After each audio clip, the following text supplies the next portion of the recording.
A few years ago, I began gaining an interest in the politics of my home country of Britain. I was born in Kingston, south of London, but moved to the United States of America when I was just 5. I began asking my mom questions upon questions about how the government worked. I asked her all sorts of things like what a prime minister did or what a parliament was. She answered these questions completely, detailing all the little intricacies of the party system or how members of parliament were elected in each town. After hearing about every facet of the government and how they worked in tandem with each other, I distinctly remember asking my mom what exactly it was that the Queen did.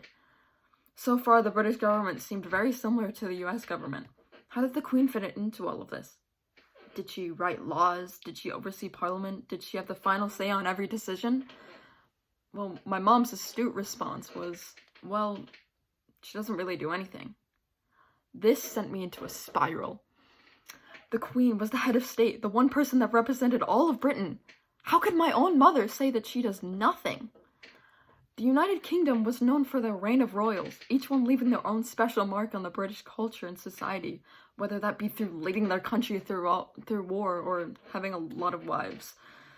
Over time, the influence of the monarchy has lessened and lessened greatly, and this is not only in the United Kingdom, but in many other countries that previously exercised an absolute monarchy. The purpose of a monarchy has greatly diminished as a result, and that has led to a lack of need for monarchies altogether. To understand the prevalence of monarchies in a modern era, we need to first understand their significance when they were first created. Almost all, if not all, of the earlier countries began as absolute monarchies. These countries include Sumer and Egypt, beginning around 3000 BC, who were the first countries to really create a monarchy. Egypt, in particular, chose their leaders based on a theocratic mandate, which basically meant if you had a vision of God, you were the leader of a nation now. Sick. This mandate was integrated as an effort to allow one person to act as the connection between the divine world and the mortal plane. The leader would gain visions of godlike beings and then enact those visions into laws. The idea of a divine influence over government was also exemplified with the Mandate of Heaven in China, leading to the fall and rise of copious dynasties. Other monarchies were formed a bit later as countries began to break away from their parent nations, and countries like Belgium, Greece, and Britain being led by a single person who would become the head monarch. Each country chose this style of government simply because it was easier to carry out decisions. Many countries were struggling with battles for territory with neighboring nations, and you couldn't just stop for a number of days to have a meeting about to discuss trivial matters for a battle that was happening that day. For some countries, it was also nice to feel like you had some divine intervention on your side. Over the past 250 years, almost all countries that used to be absolute monarchs have now switched to a new form of government, save a select few in the Middle East who are still absolute monarchs. Many of the monarchies that we know of today, such as the one in the United Kingdom, are now known as constitutional monarchs. Their monarchies still have the traditional hierarchy of head of state as before, like a king or a queen, but the political power of these leaders has lessened greatly. The introduction of something akin to a prime minister, a parliament, or a president was delegated to fill this void, and in many countries the monarchy was reduced to managing either religious or foreign affairs. However, based on what my mom had told me about what the Queen does, it's clear to many people outside and inside of Britain that the royal family is solely a way to bring in tourism. I mean, for most people, the first thing that they think of when they think of Britain is the royal family. Now, believe me, I can hear everyone's reaction to this information. And to be fair, I thought it myself too when I first started researching and thinking about this topic.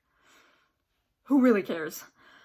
Who cares if some big shots prancing around in some fancy dress pretending like they're all high and mighty because they were born to some family with a cool last name? If a monarchy doesn't have political power, what's the big deal?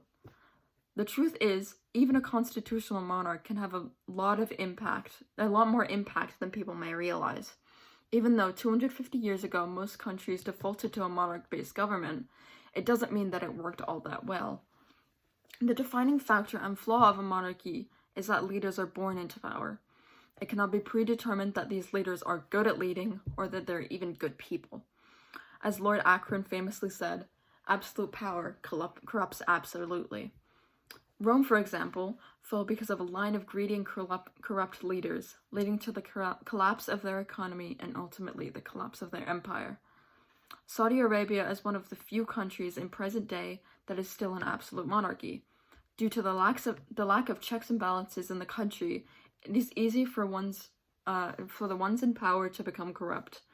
The Saudi Arabian geography yields a lot in the oil industry, meaning that the government has become very wealthy. The wealth has allowed them to continue the monarch and block any possible political contenders from disrupting their reign. This corruption is not exclusive to an absolute monarchy, however. I'm going to mention this briefly because it is a topic that is much more nuanced than I could ever explain, but I feel I can't talk about the flaws about the royal family without talking about Prince Andrew.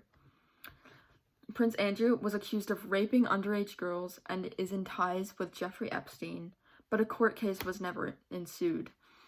However, even head of states themselves cannot be prosecuted, cannot be taxed, can create governments, and they can destroy governments. Many will argue that the monarchy in Britain is important because it brings in tourism, but the royal family requires £86 million in taxes from the British public, but only brings in £71 million per year in tourism. And also, in my opinion, £71 million to a global superpower is not enough money to make a significant difference. Many also argue that the point of a constitutional monarch is to represent the people and be for the people. The people born into leadership roles are just meant to be a symbol of a normal person or a normal citizen. To this point, I want to present the days and the days after the world found out that Queen Elizabeth II had died. I wasn't in Britain at the time, but I was sitting in my Spanish class the moment I heard. The class went completely silent. Honestly, we didn't know if it was a joke or not. It finally set in that it had actually happened when I stepped into the hallway and the words, "Did you hear that she died?" were the only things coming out of anyone's mouths. They filled every crevice of the hallway and I couldn't escape them. I could much less escape them at home, hearing about it on the BBC radio 24/7. For the next 2 weeks, whenever I would tune into the British news, it was all anyone was talking about. On the day of the Queen's funeral, people were queuing up for 5 miles, and some waited 22 hours just to get a glimpse of her casket. You couldn't take 2 steps in London without seeing a sign of Queen Elizabeth II on a bus seat or poster. The news would play every story of the Queen they could. While I think it's absolutely fair and right to mourn the loss of a beloved figure, I couldn't help but notice the small text on the bottom of the newscast presenting all the headline news that was not being shown because of the forecast of the Queen's death. These headlines read, "Ukraine says hundreds of graves found near the town retaken from Russia," and "Biden warns Putin of tactical nuclear weapons." These are newscastings that pertain to the lives of millions. To show the death of Her Royal Highness over the death of thousands of others simply because her title suggests she is higher than others is a clear breach of the modern intention and purpose of a monarchy, which is to represent and be for the people. If a monarchy is meant to represent the people, why is one's life above the... I'm going to do that again.